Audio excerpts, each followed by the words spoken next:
Hello అండి. Welcome to learn English from Telugu. So, ఈరోజు మనం కొన్ని సింపుల్, బేసిక్ ఫండమెంటల్ థింగ్స్ అనేవి మనం నేర్చుకుందాము. For example like greetings and simple things. So, మీరు రోజు కూడా ఈ వర్డ్స్‌ని మీ ప్రాక్టికల్ ఇంప్లిమెంటేషన్‌లో ఎవరితోనైనా మాట్లాడుతున్నా దీన్ని ఇంప్లిమెంట్ చేయడానికి ట్రై చేయండి. సో, ఈరోజు మనం సింపుల్ బేసిక్ వర్డ్స్ ఏవైతే నేర్చుకుందాం అనుకుంటున్నామో, ఆ గ్రీటింగ్స్ కానీ, సింపుల్ థింగ్స్ కానీ మీరు కూడా ప్రాక్టీస్ చేసి అది మీరు చెప్పడానికి, మాట్లాడడానికి నేర్చుకొని ట్రై చేయండి. కంటెంట్ నచ్చినట్లయితే ప్లీజ్ లైక్ చేయండి. ఇంకా ఇంగ్లీష్ నేర్చుకోవాలనుకుంటున్న వాళ్ళు మాతృభాష తెలుగు నుంచి ప్లీజ్ నా ఛానల్ లింక్ అండ్ డీటెయిల్స్‌ని షేర్ చేయండి. అలాగే మీరు ఏ టాపిక్ గురించి తెలుసుకోవాలనుకుంటున్నారు, ఎక్స్‌ప్లోర్ చేద్దాం అనుకుంటున్న విషయం నాకు చెప్పినా నేను మీకు నేర్పిస్తాను. చాలా బేసిక్ లెవెల్ నుంచి ఫ్లూయెంట్ లెవెల్‌కి మనం తీసుకెళ్తాము ఇంగ్లీష్ నేర్చుకోవడం. So, one at a step. Every week నేను వీడియోస్‌తో పాటు అసైన్‌మెంట్స్ కూడా ఇస్తున్నాను. అవి కూడా మీరు చేయడానికి ట్రై చేయండి. సో, సింపుల్ అండ్ గ్రీటింగ్స్ లాంటివి సింపుల్ థింగ్స్ రోజు మనం చూసి చేసేవి అవి మనం చెప్పుకుందాం ఈరోజు. సో, ఫర్ ఎగ్జాంపుల్ మనకి ఎవరైనా మనిషి కనిపించినప్పుడు మనం తెలుగులో నమస్కారం అని చెప్తాము ఎల్డర్ అయితే. సో, నార్మల్‌గా ఇంగ్లీష్‌లో అయితే హే, హలో అని చెప్పొచ్చు. హే అని చెప్పినా, హలో అని చెప్పినా వాళ్ళని గ్రీటింగ్ చేసినట్టు అనమాట. గ్రీట్ చేసినట్టు. నమస్కారం అండి అని మనం తెలుగులో ఎలాగంటామో, అలా మనం గ్రీట్ చేయాలంటే హే అని, హలో అని చెప్పొచ్చు. అలాగే జనరల్‌గా ఎవరిని చూసినా ఎలా ఉన్నారండి అని అడుగుతాం. సో, దానికి హౌ ఆర్ యూ డూయింగ్ అని చెప్పొచ్చు. హౌ ఆర్ యూ అని చెప్పొచ్చు. లేదా హౌ ఆర్ యూ డూయింగ్ అంటే ఎలాగున్నారు, మీరు బాగున్నారా లేదా అని చెప్పొచ్చు. సో, ఎవరైనా మిమ్మల్ని కూడా అడగొచ్చు. సేమ్ మనం ఏమడిగామో అదే ప్రశ్న మనకి బ్యాక్ కూడా వస్తూ ఉంటుంది. మన్నే అడుగుతూ ఉంటారు. సో, అడిగినప్పుడు ఎలా ఉన్నారు అని ఐయామ్ డూయింగ్ గుడ్ అంటే నేను బాగున్నానని చెప్పడం. లేదా I'm doing fine, I'm fine అని చెప్పొచ్చు. ఫైన్ అంటే నేను బాగున్నానని, ఐయామ్ డూయింగ్ గుడ్ అన్నా నేను నాకు బాగుంది. ఐయామ్ డూయింగ్ గుడ్ అని చెప్పి దాని అర్థం అనమాట. సో, ఇంకా ఏమైనా మనం బేసిక్‌గా రోజువారీ మాట్లాడిన వాటిలో సారీ అనేది చాలా కామన్‌గా యూజ్ చేసే వర్డ్. అంటే పొరపాటున ఎవరికైనా దెబ్బ తగిలినా, పొరపాటున వాళ్ళని ఎవరినైనా ఏమన్నా అన్నా మనకి అర్థం కాకపోయినా సో, సారీ అని చెప్పినప్పుడు ఇట్స్ లైక్ క్షమించండి అని అడిగినట్టు.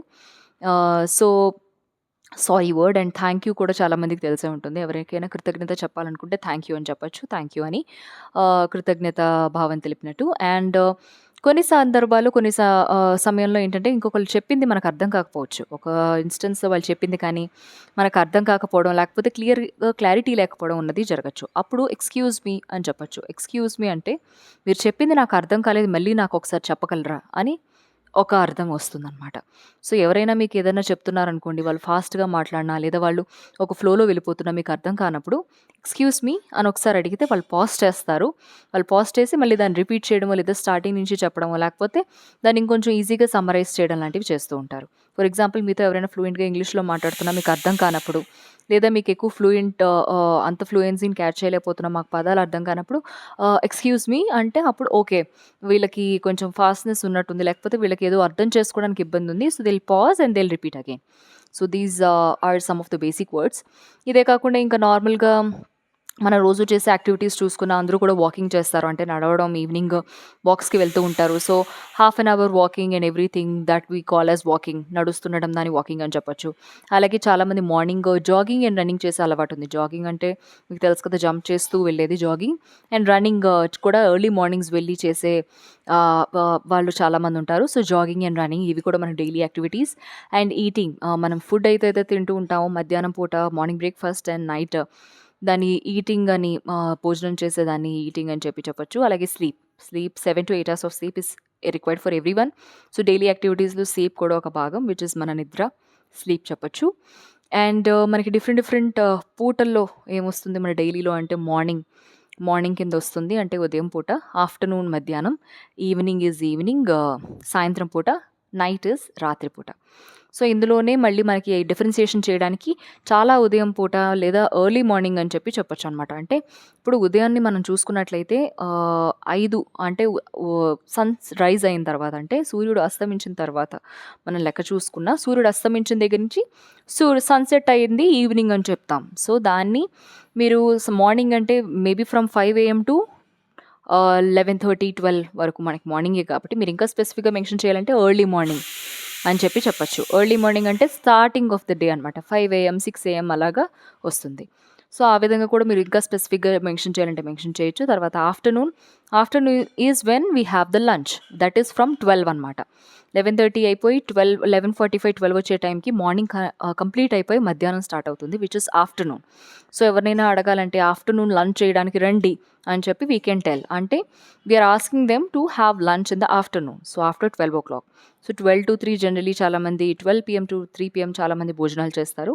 And evening is snack time. నేను ఇక్కడ ఓవర్‌లాప్ చేస్తున్నాను పూటని and the kind of food we eat. So, morning తినేది breakfast which will be in early morning. And afternoon 12 PM తర్వాత తినేది lunch which will be afternoon. And evening will be the snack time. Snack time will be always after 4 PM. 4 PM తర్వాతే చాలామంది snacks గానీ, tea గానీ, coffee గానీ తీసుకుంటూ ఉంటారు. 4-6 we can say as evening. Sunset అయ్యేదాకా we can say that as evening.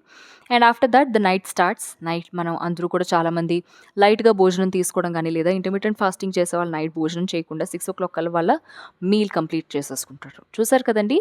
మనం sync చేసి డేలో చేసే యాక్టివిటీస్ అన్నీ కూడా చెప్పాను కదా! సో, దీన్ని మీరు విని ప్రాక్టీస్ చేసి మీరు డైలీ వాడే వాటిల్లోనూ, డైలీ మాట్లాడే వాటిలో కూడాను దాన్ని రిపీట్ చేస్తూ ఉంటే మీకు ఈ డైలీ బేసిక్ విషయాలు ఏవైతే మనం రోజు చేసావో అవి ఈజీగా వచ్చేస్తాయి. ఇంకా ఏ టాపిక్స్ గురించి తెలుసుకోవాలనుకుంటున్నారో నాకు చెప్పండి. నేను డెఫినెట్‌గా మీకు చెప్తాను. లెర్న్ చేసి దాని గురించి complete information. Do let me know and మీ కమెంట్స్ చెప్పండి. ఎలా ఉంది? ఇంకా ఏమైనా ఇంప్రూవ్‌మెంట్స్ కావాలా? ఏ విధంగా మీరు కోరుకుంటున్నారు వీడియోలు అనేది నాకు చెప్తే నేను డెఫినెట్‌గా I will try my best. But meet you in the next video and let me know everything. And thanks for watching.